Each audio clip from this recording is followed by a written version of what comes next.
Scratchy volume pod. Sorry if that sounded like it was underwater, man. Um, just a cheap mic. I don't have time to do two-parters today. Uh, how's everybody doing? It's Mediocre Cover Band Guitar Guy. Hope we're all good here. So today I'm going to talk to you about something. It's a question that I'm bringing out my own self. It's not something that was brought to me by somebody who watches the videos or a musician friend. It's just strictly me.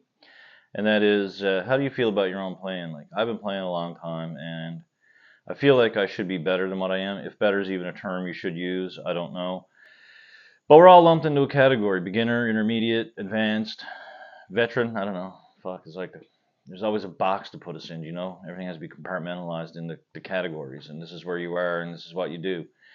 But how do you feel about your own playing? There's a thing. You can watch all these videos here on YouTube, and it's like I'm watching like some kid who's, not even. I've been playing longer than they've been alive, and they're blowing through things that I can only wish that I was doing. And I know they've got a different aptitude, and they've got more time, and all the other excuses I can use that to not do the things that I need to do to be better and give myself the tools to be that guy, that guitar player. Anyway, that person. But do we all sit down and rag on ourselves? Is it just me? Like, I mean, I know we're our own worst enemy or we're our own worst critic or whatever. And that comes through with everybody. Imposter syndrome for guys that are really, really great and just, don't feel adequate. One of my favorite quotes from Eddie Van Halen, and it came off, I think the interviewer at first said they conceived it as being really cocky. And he said, nobody makes me sweat when he hears a great player. Nobody makes me sweat. If anything, it inspires me to go home and pick up my own guitar. And that's a great quote.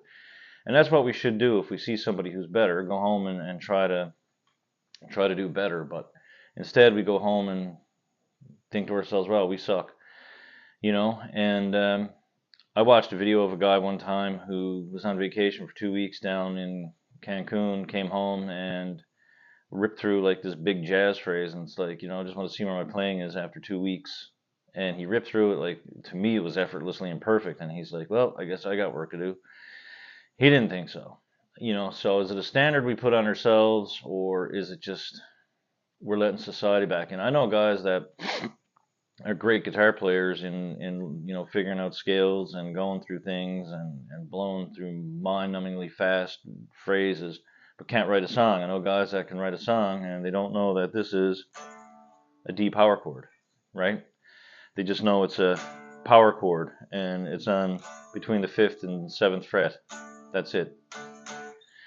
They don't know it's a D major.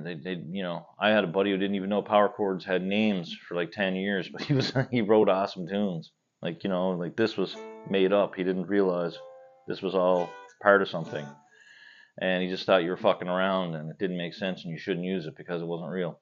So is it like a thing that we put on ourselves that, because everybody can do something different. Everybody can do something that sounds a little bit better in a certain genre of music. You got guys that can play country that aren't rock players. You got rock players that can't do country. You got jazz players that, they can play 3,000 chords in a minute but try to stick them on a 3 chord rock song, you know. So is it really boiling down to, do we feel we're not adequate, or are we living in our own headspace? Like that's the thing, right? That's the question of the day. How do you feel about your own playing? And do you measure up to where you wanted to go or where you are? That's it. All right, guys. Thanks for tuning in.